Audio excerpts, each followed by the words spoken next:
VGC is supported by Patreon. Check out patreon.com/videogameschronicle for more podcasts, ad-free browsing, and extra content.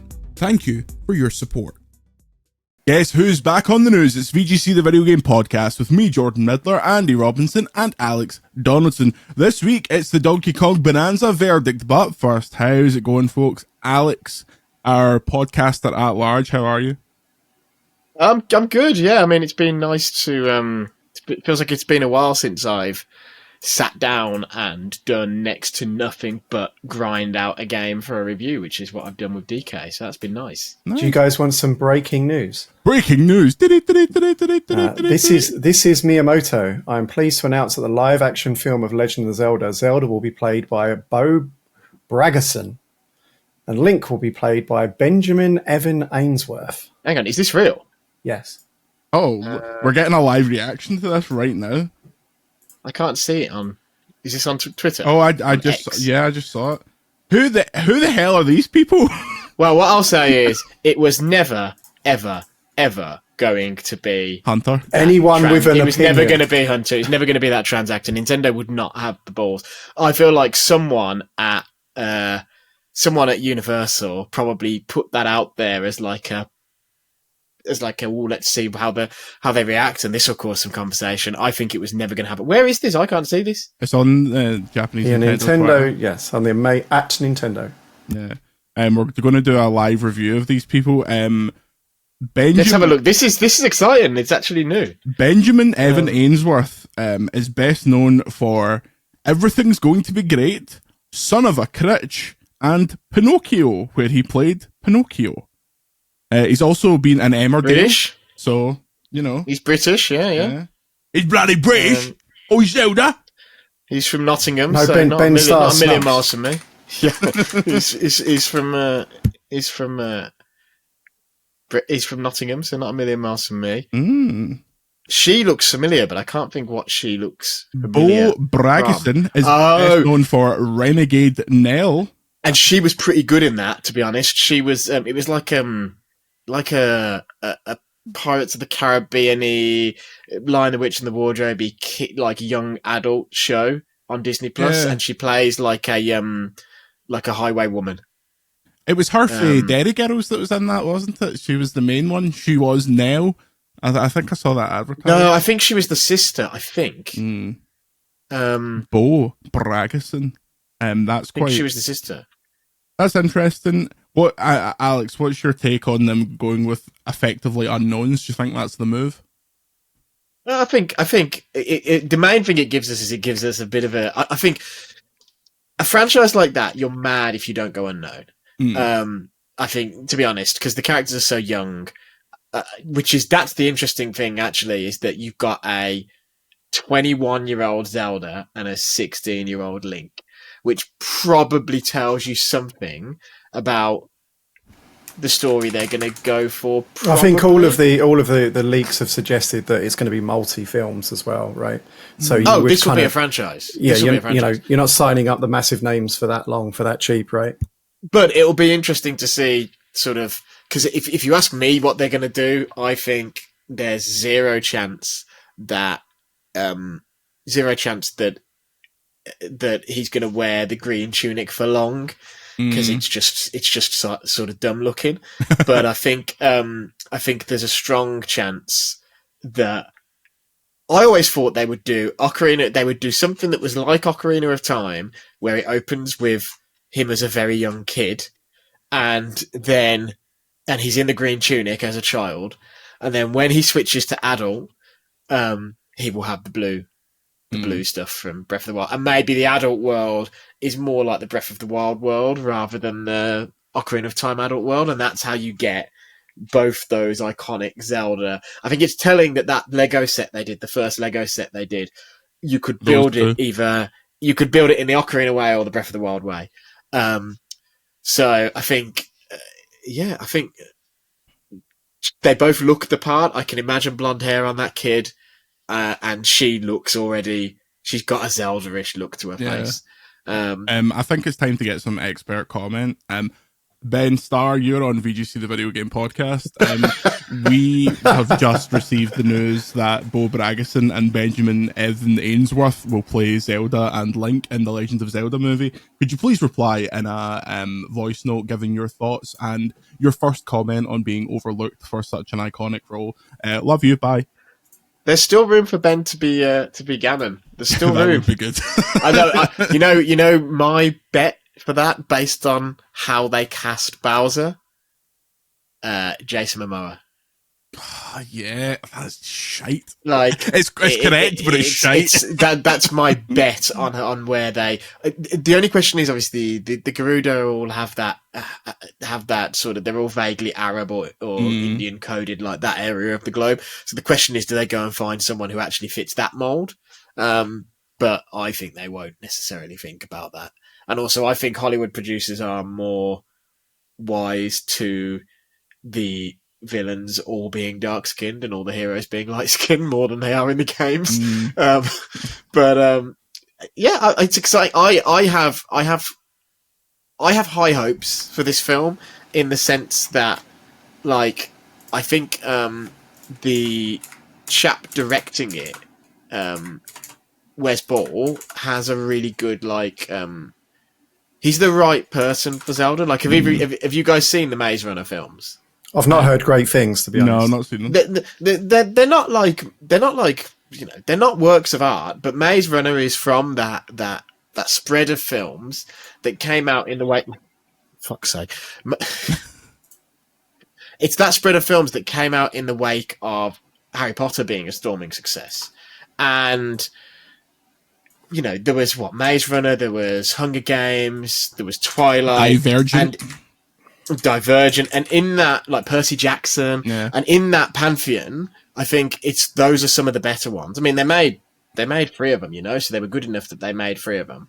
And then obviously he did Kingdom of the Planet of the Apes, which, if nothing else, really gives a man the CG chops, like because you're probably going to want some pure CG characters in Zelda, and.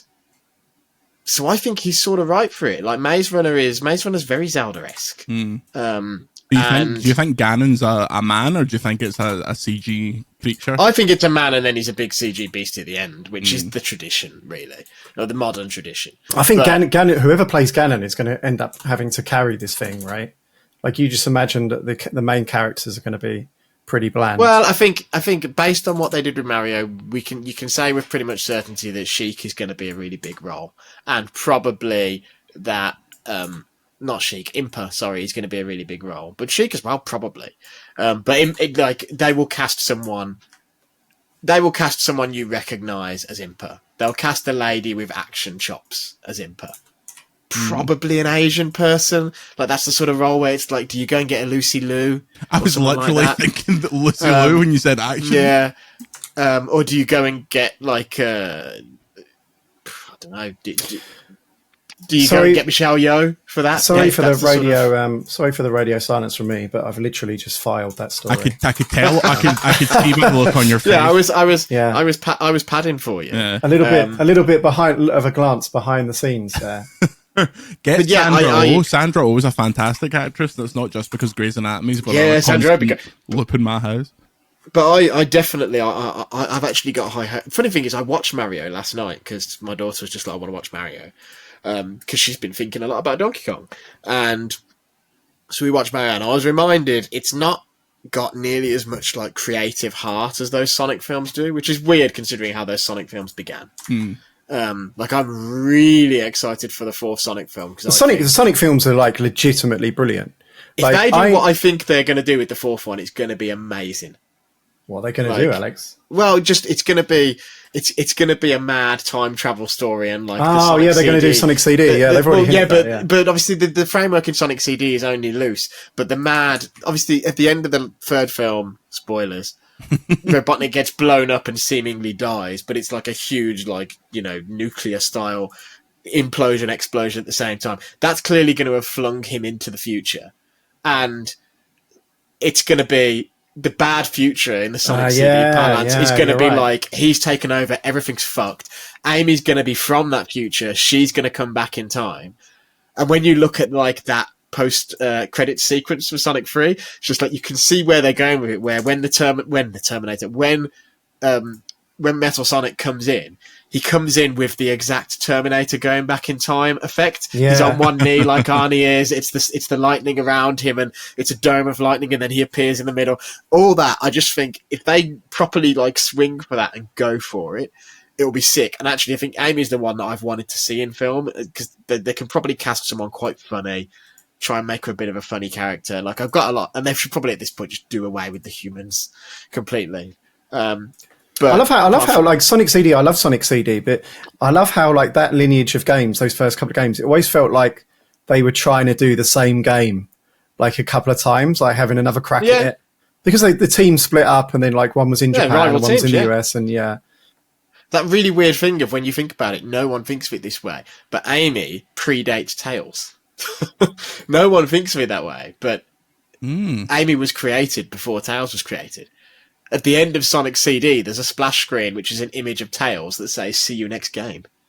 But that was their post-credits tease on the end of Sonic CD. Did you know, right? And this is a bit like, this is how well researched this podcast is and prepared for. So I was, I got friendly with the director of the original Sonic games, right? Yasuhara-san. And I think we were just chatting when I was with him earlier this year. The guy who, like, the lead artist who made Tails is now like a pretty big like anime artist. Yeah, he works on is it Evangelion? Evangelion. That's it. Yeah, that's Mr. how much Japan I know about anime. Yeah, I literally do not care about anime. I need to say, before people are going to be in the comments shouting about Evangelion, I also need to say, I do know that Sonic 2 came out before Sonic CD, but the way they were made, Amy predates Tails. That's what I'm saying, because obviously the Sonic CD was being made for hardware. Sonic CD originally began as a Mega Drive game and then was converted to a Sega CD game and all the rest. But that's why Sonic CD has "See You Next Game" in it from Tails, with Tails standing next to a car for some reason, if I remember right. But but anyway, what I was saying was I got really off track. But I think the Sonic films have a lot more heart in a weird way. Like when the Sonic ones reference the games, it feels quite arm's length, quite distant, but also it feels a little bit less cynical. Whereas I think the soundtrack to the Mario film is so cynical in how it pumps those little melodies, every 2 seconds. Like, here's a hit of dopamine, here's a hit of dopamine. But I think the Zelda one will probably have a bit more vision about it. I also think that Nintendo has three franchises that really actually are probably suited to good Hollywood films. There's Zelda, there's Metroid, and there's Star Fox. I think all of those could be good films in their own way, in very different ways. Although if I was making Star Fox, I would make it as a serial TV show, and I'd make it like Thunderbirds. That'd be good. But because that's what inspired it, right? And that new Thunderbirds, where they did a new Thunderbirds, where it was a weird mix. It was like all the people and stuff like that was all CG, and all the backgrounds and stuff. Well, no, all the people were CG, but the backgrounds and the vehicles are all real models. So it's this weird clash of what it used to be before. It was all Weta, the Lord of the Rings guys, who did all the models. So when you look at, I suggest if someone liked Thunderbirds back in the day, just go and look at like the launch sequence from that on YouTube. It's fucking cool. Anyway, we got massively siditracked by breaking news. Tracy Island for the next hour. I had a great wee Tracy Island. I had a great. I had the big. Sure, any late 80s. I wanted that so much when I was a kid. Never got it. You know what? It's still. I know exactly where it is. It's in my nan and granddad's house under the bed in the spare room. It's still there. I wonder. I know where it is. It's on my dining table. Is that? Yeah. That's the sort of thing where. That's the sort of thing where I wonder if that's in good condition. I wonder if it's worth a few quid. But then again, it probably isn't in good condition because I was an extremely excitable. A grotty child. I would have been 4-year-old. Yeah, like 1992 Tracy Island, 100 quid plus for a good one on eBay. Very nice. Well, if you'd like to support us buying 1992 Tracy Islands, you can check out patreon.com/videogameschronicle, just like Vicious, Tanner Santos, Serkan Toto, Shay Dougal, Matt Huggins, Martimus Prime, Ryan Cobain, Sam Biggs, Ginger Jotun, and Mark Edmonds. I didn't introduce them, but Andy Robinson's here, and Andy Robinson hello, and Alex Donaldson have both been playing Donkey Kong Banana, if you go on the website, you can read Andy's review and you can check out our review Q&A on Patreon. But Alex, we've yet to hear from you. What are your thoughts on DK's big return? It's really good. I think it's one we gotta say off the bat is I think it's going to be interesting because I think this is going to score very highly off some people and then perhaps a little bit further down, but not like bad, but like basically what I'm saying, I suppose, is I can see quite a few tens in this game's immediate future. We're like an hour from the review embargo when we record this, but I could also see some like eights. Yeah, we're speaking before the reviews have gone live. Yeah, so we don't know what other people are saying. But I think it's really good. I think it takes a bit of... It sort of charms you out of the gate and you're like, yeah, with this core mechanic of smashing stuff. And then as it wears on, it begins to wear a little bit thin and they introduce a lot of new mechanics and a lot of variety, but it feels like a lot of them, for my money, don't get expressed to their full potential. 100%. For quite a lot of the game, but then like the back 25% of the game, it's like they woke up. The back 25% of the game is mechanically fantastic. Story, there's much more momentum. It just clicks way more. Like the back end of the game is absolutely like a 10.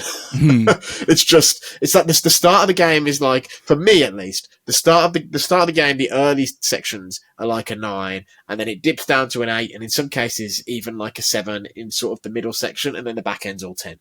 If we were working on a 10-point scale, the end absolutely would have added a point on for me. I think it was kind of always a 4 on the 5-point scale. I totally agree. It's one of those, right? My review says that it's greater than the sum of its parts, right? And I think that's the gist of it. Is that I was like, I could sit here all day, and I know you're the same, Alex, and pick holes at like things like individual parts that I have issues with. Like you say, they introduce so many ideas, and they never like meaningfully kind of develop them in a way that they could, like the Mario games do. It doesn't hit the heights of Mario Odyssey, which, obviously, you have to compare it to because it's the same studio and it's incredibly derivative of that game. But the gist of it is that when you're having, so much fun with it, it's like, it's got the same formula of Odyssey. It's got this quick fire nature where around every corner is another entertaining challenge. And when you're in that consistent loop, it's like you said the same, Alex. So you just found yourself just playing it for ages. Like I played till like 2 a.m. a couple of times, right? Like I know that doesn't happen often to me. So when you're caught in that loop, it doesn't really matter that it's quite derivative and it doesn't really execute on his ideas as well as it could. At the end of the day, who cares when you're doing that? I think that probably the gist of my issue, if you're picking apart the individual pieces, is that if it's a game about destruction, my issue at a previous stage, I didn't think like by itself the destruction was that entertaining, especially when it's been executed way better by games that have released like more than a decade ago, right? Like there's no physics attached to it. You can't like knock down the one piece and everything comes down, and that's by design, right? The entertainment of the destruction comes from how it kind of interlinks with the enemy designs. Like the enemy designs are quite unique, where you'll have. It's also a lot less. It's a lot less destructible than people think. I think is the thing it to is. say. I think it's like more interesting as a creative tool, right? The individual pieces when they come into play, like as the game develops, you're throwing bits of ice at bits of lava or bits of heavy rock at clouds to weigh them down. You're picking up bits of rock off the ground to hold over your head to protect you from, kind of like poisonous rain, and you're, riding it like a skateboard. I mean, they start to have fun with it as the game progresses. They start introducing ideas like there's a type of rock that is gravity defying and will shoot you into the sky when you pick it up. And there's like what are they called? The two good types of goo, like the swappable glue or something, where goo. It's like I think it's called swap rock or something like that. Yeah, where there'll be two posing rocks, like a red one, a blue one, and whatever you do to one will be reacting to the other. That is literally the destruction version of the Mario blue and yeah. red platforms where the blue ones Yeah. go down, the red ones come up, except it's you controlling through the But destruction. they never really pushed that stuff to as far as they could have done. But for me, if it's a game about destruction, it's as much a game about transformations, those Bonanza transformations. And the issue I had with those the previous stage, and I always suspected this, that it wasn't a game that demoed well. Like, here's an environment without context, and you just smash it up, and you go, okay, are they going to be able to wait a whole game on this? But I think even the dev team probably realized that, because they've introduced these transformations, right? As you go through the game, you get more transformations. You can turn into an ostrich or a zebra, and you can do it on the fly. However, they're not, like, by themselves, they're not particularly unique, and they never really execute on the idea that you can freeform swap from them, right? Like, I actually think games like Cameo and Majora's Mask did the transformation thing better. Like, they executed it on better. Oh, it's no Majora's Mask. They feel very situational, to the point where they could have been power-ups. I mean, I understand why they probably didn't want to do that, because then it feels very Mario.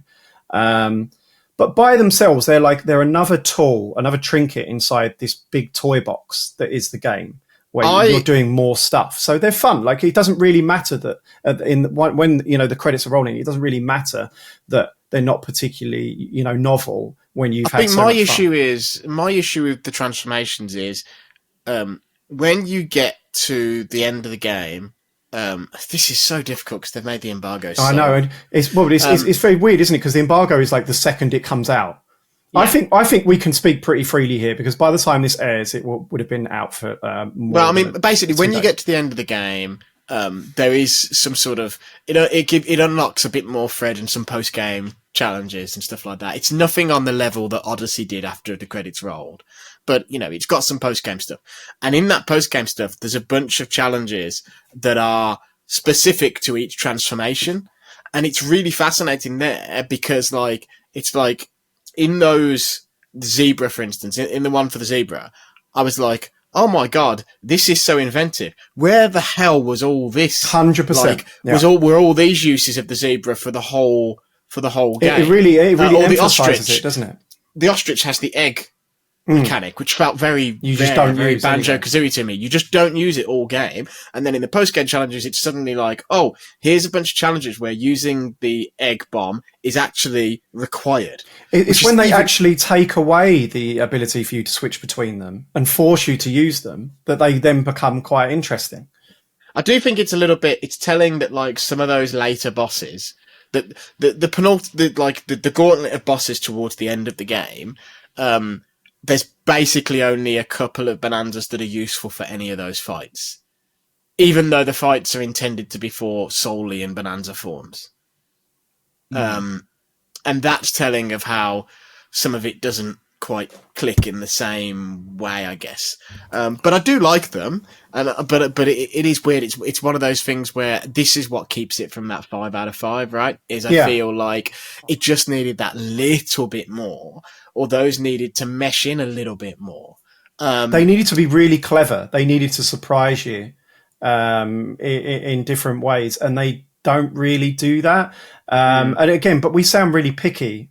Like we've been really down on it. It's a great game. I've played it. It's excellent. I've played it for like 10 days solid. I really loved it. There are things that I absolutely adore about it.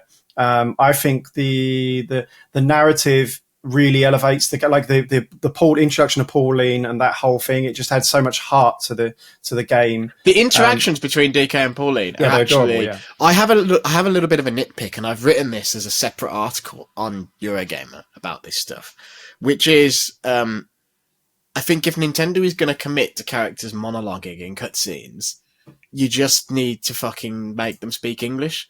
So there's this really weird scenario in this game where Pauline speaks perfect English, but all the other characters, all the other monkeys and stuff like that, all speak like a nonsense language, like Simlish, and you hear occasionally an English word. So the character will go blah, blah, blah, blah, Pauline, whatever. But I'm like, if you're going to literally have voice actors for every character, and you're going to record lines where all those lines are unique.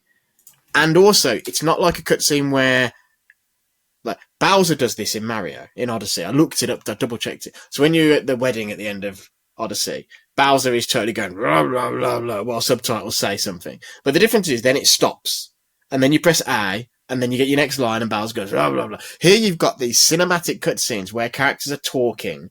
Sometimes they're talking for quite a limited length of time.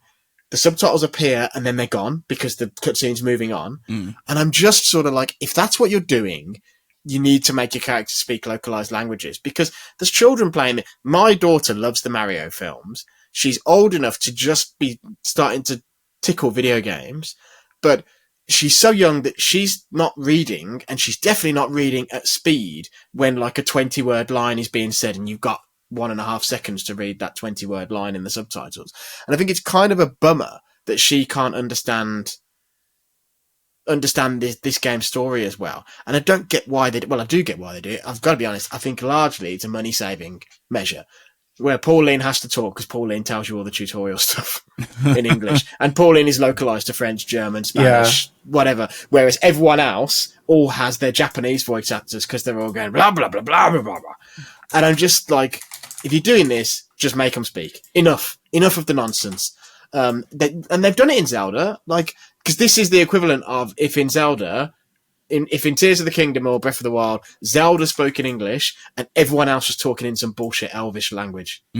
That's the equivalent of it. And it just sort of sucks to me. So that's the one element of the story where I was just a bit frustrated by it. It's funny. I think that's one of those things, having a kid has rewired my brain. I would never have thought that before. Yeah. But other than that, like, the story is surprisingly heartfelt. The relationship between DK and Pauline is lovely. How are the songs? How are Pauline's songs? Because I love the Odyssey songs. They're pretty good. Good. They're pretty good. There's a song for each of the forms, and then like, you know, there's a song for each of the forms, and then like like, I think there's one maybe song which you've heard the start of in the trailer. It's the song that's sort of part of the melody is the original Donkey Kong music.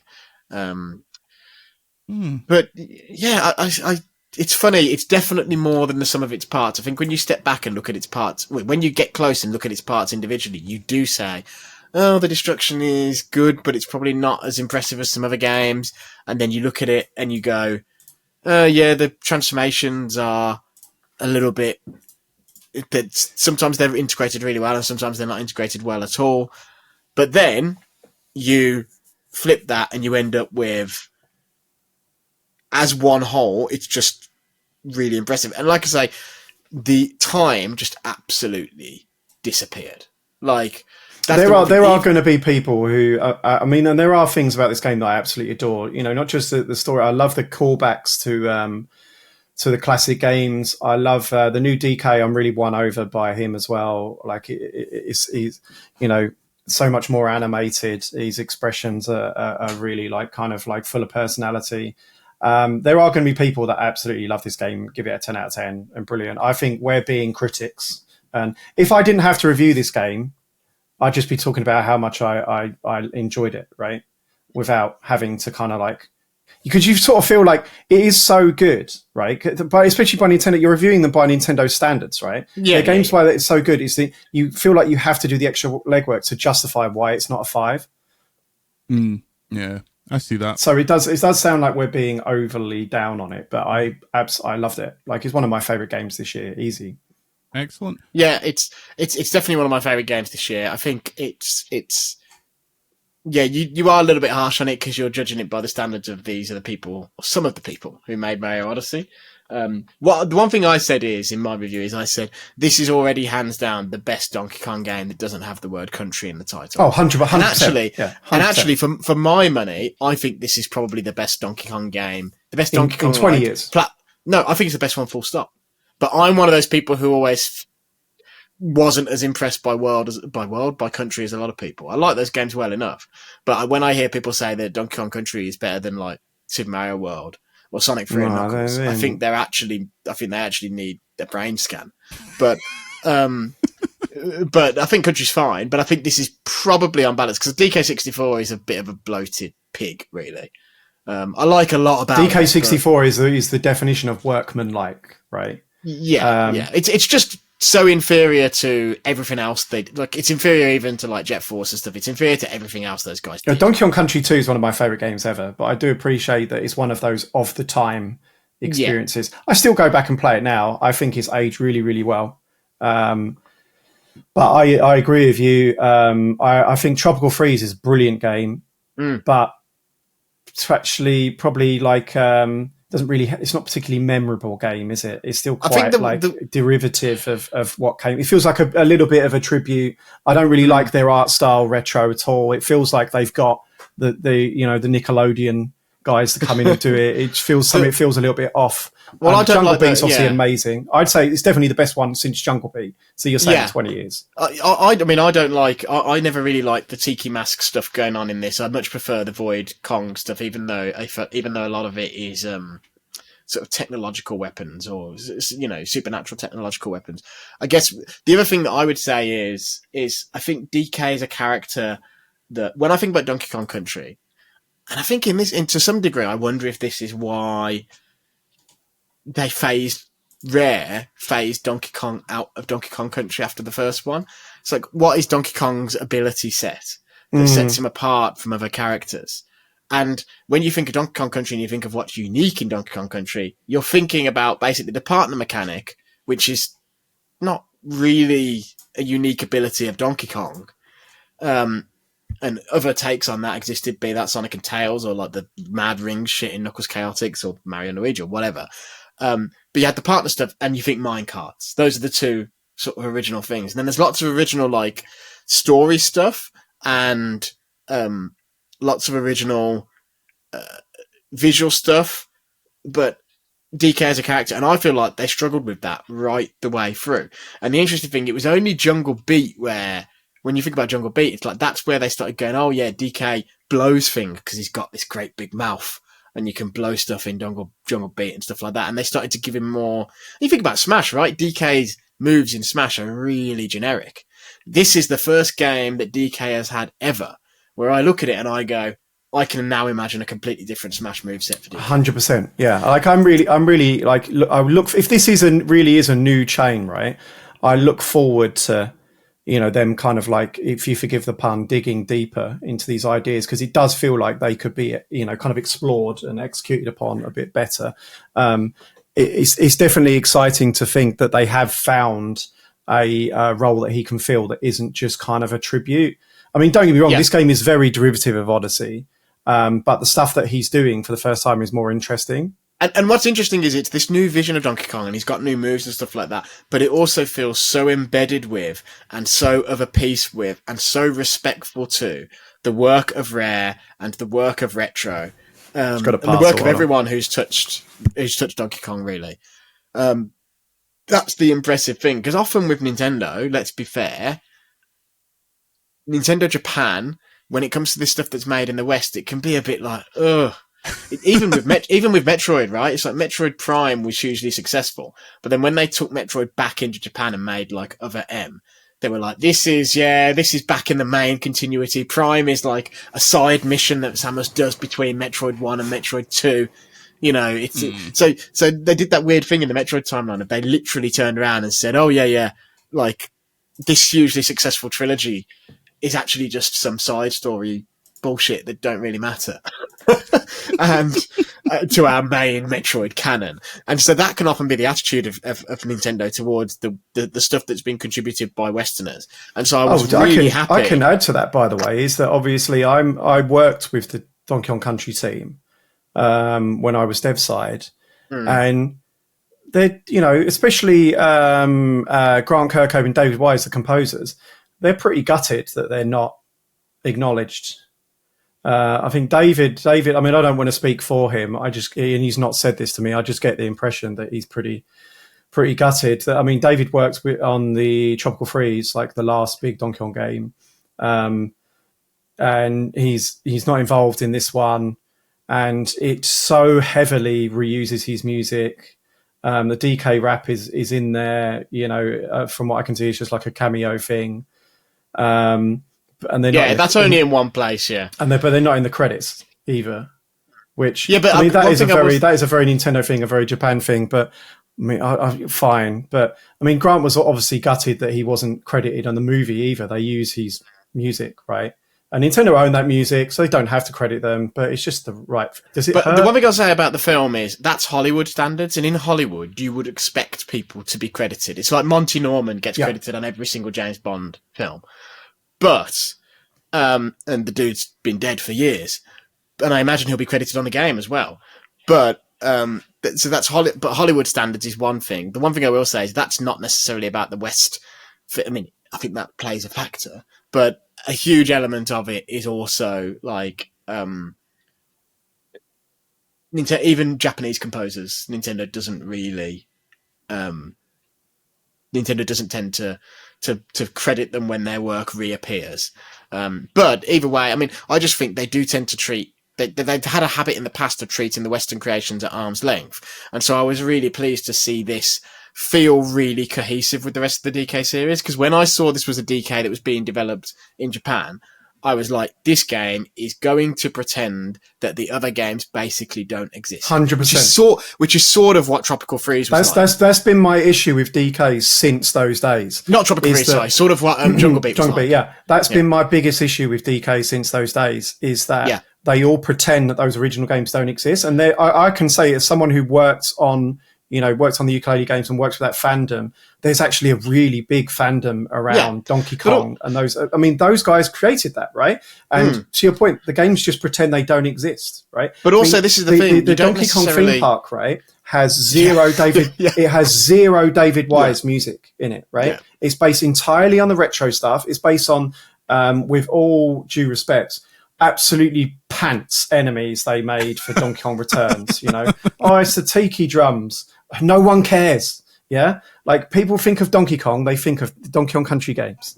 But but this is what I mean. It's like, even if it's not necessarily about bringing back characters. It's not necessarily about bringing back Kiddy Kong or Trixie Kong or whoever, like the more obscure ones, or Lanky Kong.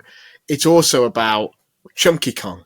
Probably Funky Kong. You probably couldn't have Chunky Kong anymore because it'd probably be considered insensitive to call him Chunky. But you can't do anything these days. Nonsense. But it's about when this game was revealed. Initially, for half of it, for like 2 seconds on that Nintendo Direct stream, they showed some shots of the world, and they showed those little NPCs that were like chunks of rock with googly eyes on, and the chat lit up because people thought it was a Banjo-Kazooie game. And that speaks to how they've looked at that energy and just gone, we want to get that energy. The director, who we think came from Square Enix, right? He looks like it's the guy who was most recently on Forspoken. He talks in 15 he did. I think he was probably credited on Forspoken because a lot of like technical work from 15 got reused on it. But his big thing actually was he did the multiplayer mode of Final Fantasy 15 that very few people played. Famous multiplayer mode. It was actually quite good, It was actually quite good. But by the time it came out, no one gave a shit. I wrote like a really comprehensive weapons guide for that game that nobody read because only about 25 people played it. So he talks a lot about playing those original games, going back and researching them. And it's very Banjo. I say it in my review as well. I don't know if you say it in yours. It is very Banjo-Kazooie in places, right? Like the way the worlds are designed. The last time that I was on here, we were on here with Christopher Drink, and and he's on it. He's at it again. He's on the Christopher Drink. Have you seen the T-shirts that the Discord have made up? We've got merch for next year's SCS. Yeah, there's merch with Christopher Drink. I want one. He's an emoji, I think. Yeah, he is. But last time we were on here, we were running with Chris, and he was talking about, after the Xbox stuff, he was saying Xbox should just sell Banjo to Nintendo. And although I still think the attitude at Nintendo would probably be, what the hell would we do that for? On the flip side, I look at this and I'm like, yeah, okay, Nintendo Japan probably could make a pretty good Banjo game. The only thing that would be missing would be that dialogue. And maybe, in a situation like that, and I think that's probably what they should have done for this. This shouldn't have been localized in the treehouse. This should have been localized. Yeah, I mean, fair play to Treehouse, but I do feel like I'm reading the instruction manual for Bleach. But they still do. They still do it because it's like all the Xenoblade games are localized here for the West. So they could have, and I think one of the Fire Emblems was as well done in the UK. So they could do it if they wanted. It's like they try to play the gag in the Donkey Kong Country games is how, Cranky Kong is old and he doesn't shut up, Yes. and he's going on about something, and they try to do it right, and it lands like a bloody ostrich egg off of a skyscraper. It's not good. I just hammer through it, right? And I guess that is the point. But he's supposed to be like the Simpsons joke, right? Where he's going, in my day, we wore an onion on our belt, which was the style at the time. And it's just, they don't. The thing that I find interesting about this game, actually, just broadly, and it doesn't affect the quality of the game, but it's just interesting.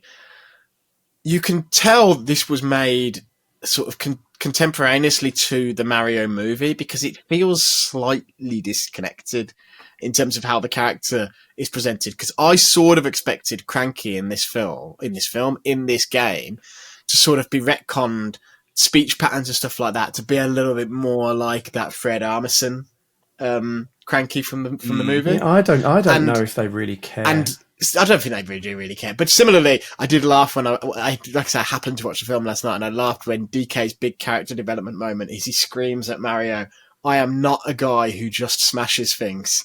And then we get this game. But I say that because I sort of expected them to try to marry all that up a little bit. And it'll be interesting to see if the DK film maybe moves. Like, with how heavy the story is in this game, I see one of two things. Either they employed a director who used to be on Final Fantasy and he wanted to put a shitload of story in. I think that's probably true. And it's some of the story, like some of the real heart on its sleeve story feels very Final Fantasy, actually. I was trying to hint at this last week, but that's the thing. It feels, at parts, I was looking at this game thinking, have they dealt with the movie people with this? It just feels so un-Nintendo that they've gone, let's take a deep cut character and give her a backstory. That's what I was going to say was, I wonder, was this storyline developed in a way, like I know they've said, Pauline came up because we had music and then we realised we needed someone in character to sing the music. But sometimes a lot of that, Iwata asks us the developer stuff. I never really know how much to believe. Do you know what? It's the first time in a long time reading these latest Donkey Kong interviews that there are parts where I'm like, you are well on. You've been briefed here. Yeah. Like if you go and read them, notice how they absolutely go out of their way. They're like, yeah. So anyway, the character definitely came from Mr. Miyamoto, and it all comes from Mr. Miyamoto. Well, of course, how there was this character that comes from Mr. Miyamoto and no one else.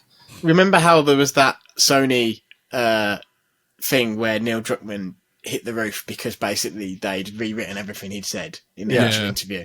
That is basically what all those are like, I imagine. But what I was saying was, like, I wouldn't be surprised if the actual true origin of Pauline is they realised they needed some sort of human hook in the movie, and they were racking their brain about what that could be, and they were like, well, Pauline's from the original Donkey Kong. And then that sort of backwards. It feels like that needs to be the movie now, right? I feel like the movie, basically, you have to do Diddy as well in some way or another. But it's a bit like how people say, and I've said now it's established they need to get rid of the humans, but actually the Tom character in the Sonic films, is his name Tom? I don't know. This is I can't remember his name. It's a nice. But he's actually quite an important anchor for the first and the second film. He's definitely become less important as it's gone on. But for those early films, he was a really important anchor. And I think if you've got Donkey and Diddy, you need another anchor. And the anchor probably, based on this game, is probably Paulie. You would think. Okay. More on Donkey Kong on various websites, Eurogamer, VGC. When we come back, we have a response from out of work actor Ben Starr. We'll see you in a minute. And we are back. Breaking news from our actor correspondent, Ben Starr. Hello there. Firstly, obviously, huge congratulations to Bo Bragason and Benjamin Evan Ainsworth on a well-fought battle and getting the roles of Zelda and Link. I look forward to hearing Benjamin Evan Ainsworth a total of about 3 times in that film. Obviously, I didn't get the part, and that's a real shame. I sent an audition tape in, and they said, Ben, you are a 37-year-old man. You have a beard. You're a famously hairy man. What are you doing? And then I said, well, I'll play anything. And they said, well, you're too hairy. You're too hairy for this world, Ben. You have too much hair coming out of your body. And I said, that's fair enough. And they also said, Ben, you're overexposed. You're in far too many things. For the love of Christ, leave some jobs for the rest of us. And so that's when I bowed out of the race. So anyway, that's my official comment. Ben Starr, too hairy for Link, and certainly too hairy for Zelda. Regards. There you go. Not too hairy for Ganondorf, though. You see, no denial. Exactly. The news as it happens. That's the thing about the VGC podcast. We're getting comments straight away. It's like, did you see that thing the other day about the BBC reporter that got on the phone with Trump, and when Trump phoned him, he was sleeping and hung up. I was like, that's fantastic. So yeah, the news as it happens. Couple more before we go. Let's do a quick survey, Alex and Andy. Did you know that Nintendo Switch 2 package software includes a game card called a game key card? Now, you have 3 responses here. 1, I own game key card software. 2, I don't own game key card software, but I know about it. And 3, I don't know about game key card software. Andy? I'm quite aware about it because everyone doesn't shut up about it. Alex? Likewise, I don't own any game key card software. But not because I'm one of these people who has a massive moral objection to it. I sort of see it as an inevitable, disgusting part of the future. But just because I can't be asked to own any modern games physically, apart from there's a lot behind me, but it's all old. There's a grand total of 2 PlayStation 5 games on that shelf. That's the same amount I own. Final Fantasy 16 and Final Fantasy 7 Rebirth. They're both the collector's editions, and they're both still sealed. Nice. And 1 copy of Street Fighter 6 collector's edition on Xbox, which is also still sealed. So I buy the collector's editions of the games that I really love, and that's it. Yeah, I have Alan Wake 2. I have 2 copies of Lies of P for some reason. And I had Tony Hawk's Pro Skater 3+4 until Kezza McDonald texted me and said, I need a copy of Tony Hawk's Pro Skater 3+4. So I delivered it to her in her incredibly fancy neighborhood. This is a survey from Nintendo in Japan, gauging player feedback and knowledge and interest in the game key card system. Andy, do you think they will heed any of this, or is this just a bit of lip service? Because at no point in this survey are they like, would you like us to put all the games on the card? That doesn't really seem to be part of the equation. I think they'll be aware of it. I mean, physical game sales are still big for Nintendo. I mean, they skew higher for Nintendo than they do for other platforms, depending obviously on the game and the genre. And this does kind of seem to stem from the fact that the smallest card they can offer is 64 gigabytes. The storage format is quite expensive anyway. I think they'll be aware of it. Yeah. Whether they can or will do anything about it, who knows? Sorry, carry on. No, go on. That was me. I was just going to say, I think classic Nintendo sort of, vague cluelessness / not caringness. Have you seen this Dragon Quest? Yeah, we did stuff? A story on it this week. The Dragon Quest remake won't be cross-save or cross-buy with the Switch 1 and Switch 2 version. They are really explicit about saying they are 2 separate games. They are 2 separate entities. And some of that is going to be Square, but some of that is inevitably going to be some weird wrinkle in how Nintendo systems are set up. Because Square is doing a traditional proper upgrade path with Final Fantasy Tactics. So it's just, and it's things like that are just the classic Nintendo teething problems. Yeah. I think it's kind of the perfect storm with developers knowing that Switch owners are not going to bother to buy their third-party games, and Nintendo giving them an easy out.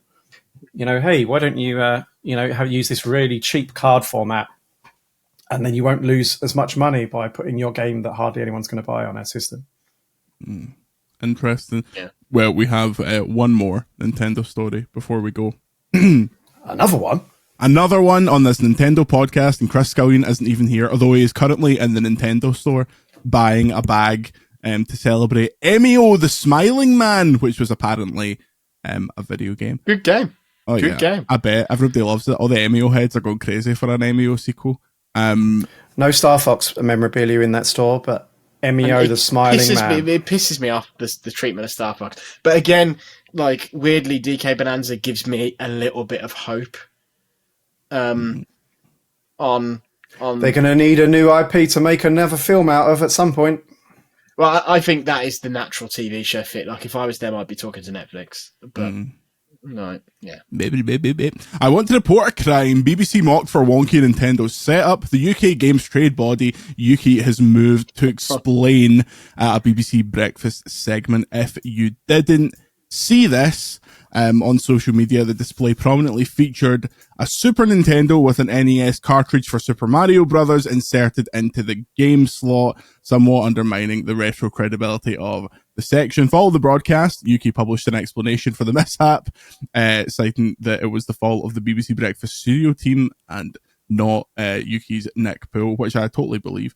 Quote, "For transparency, the studio team set up the in-studio display independently and handled the placement of the consoles. Unfortunately, we couldn't adjust it whilst on air." That would have been fantastic. I've got to be honest, this is the thing I thought, especially, maybe not when they were talking about other things, but when the BBC people literally said to Nick, "Oh, could you explain the props that you've got?" Yeah. I would have leaned forward out of my seat and gone, "Well, this is an NES cartridge. It doesn't actually fit in here. Put it back down on the table." You could have done it. Yeah. Oh, absolutely. I 100% would have acknowledged it. Yeah, like, I would have no, I don't buy that at all. Yuki wasn't very happy about the coverage of this segment. That obviously, didn't kind of like focus on what they would have liked to have focused on, which is the, a very admirable segment on the growing retro game scene in the UK. Fine, but if I was focusing on that segment, come on, guys, I'd be pretty pissed off. Yeah. If I'd been focusing on that segment, I would have focused on the header Yuki saying that the future of video games was all AI. That seems like the thing that I would have focused on. Like in terms of, if they want to, you can either focus on the thing that's a bit nothing's made me feel like that's going to piss off a load of developers. Take your pick. Nothing's made me feel older than the split reaction to that image, though. Like certain people like almost fell off of their chair.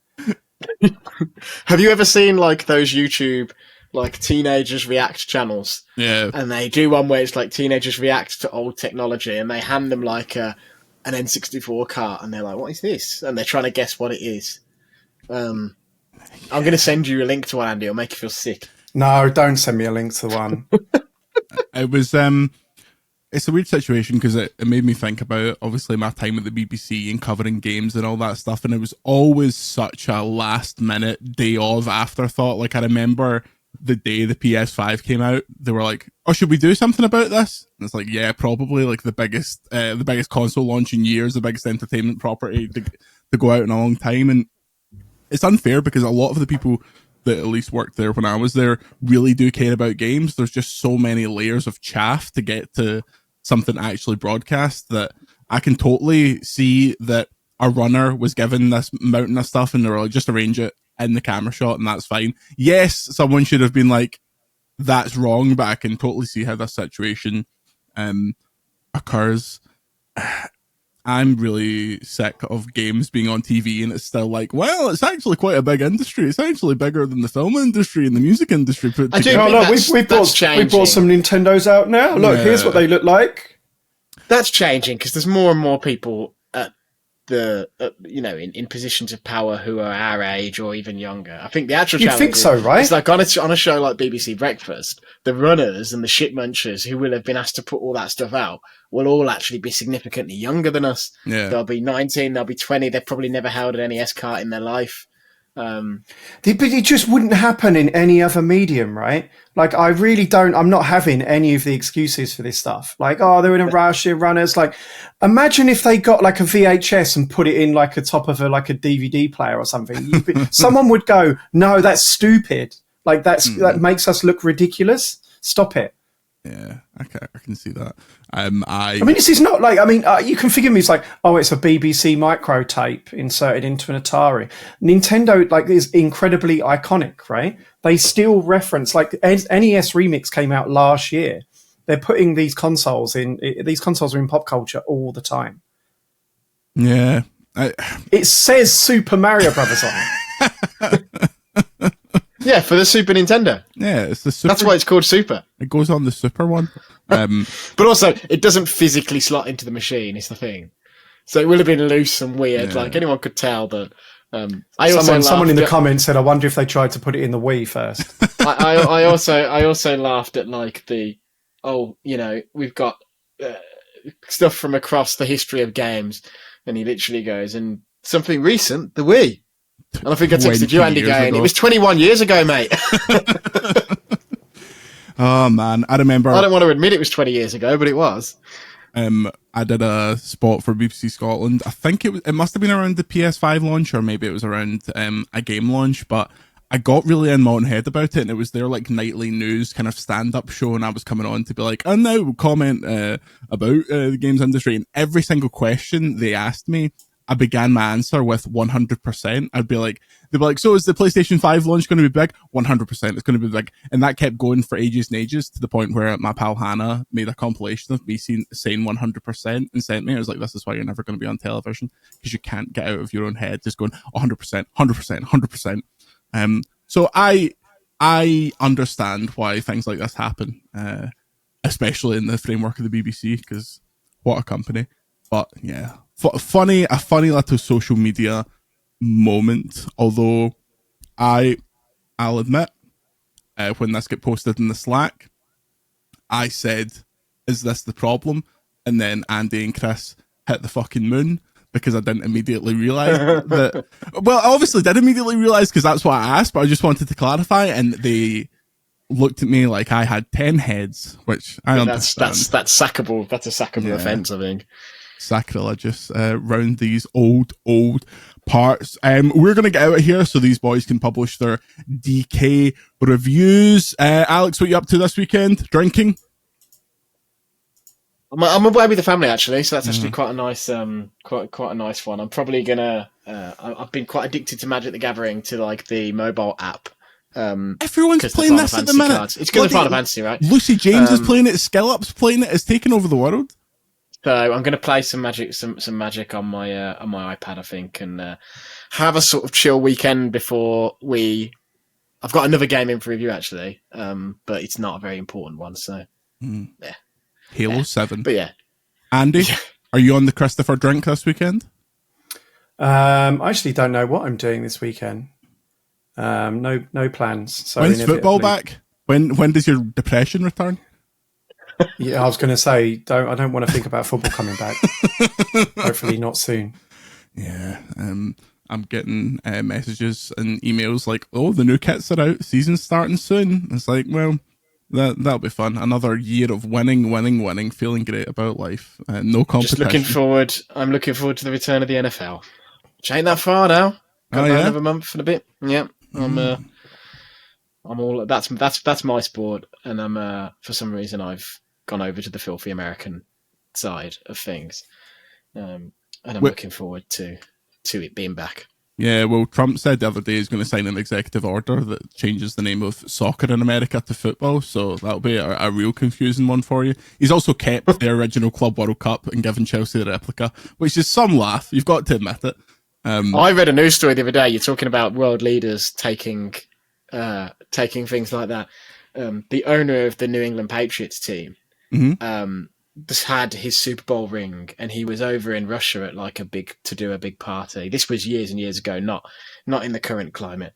And his mate said, "Oh, you should show that to Putin," because he was at the party.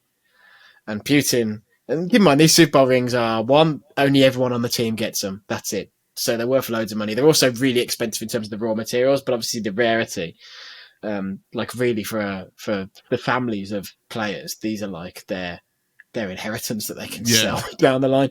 And so Robert Kraft, who's the owner of the Patriots, at this party showed Putin the the ring, the Super Bowl ring from, I think, the Patriots' first Super Bowl win under Kraft. And Putin said, that's nice, can I have a look at it? And Kraft gave him the ring, and Putin said, I could kill a man with this. And then Kraft was like, oh, give me back then. Held out his hand for Putin to put it back, and Putin just put it in his pocket, and then the KGB guys surrounded him and swallowed him up, and he just walked away. So basically, somewhere in Russia there is an NFL championship ring that has been accosted by Putin from the owner of the team. Fantastic. Well, if you've stolen anything from any oligarchs, do let us know at podcast@videogameschronicle.com. You can support us on patreon.com/videogameschronicle. Until next time, say goodbye, Alex. Bye-bye. Say goodbye, Andy. Goodbye. And we'll see you later.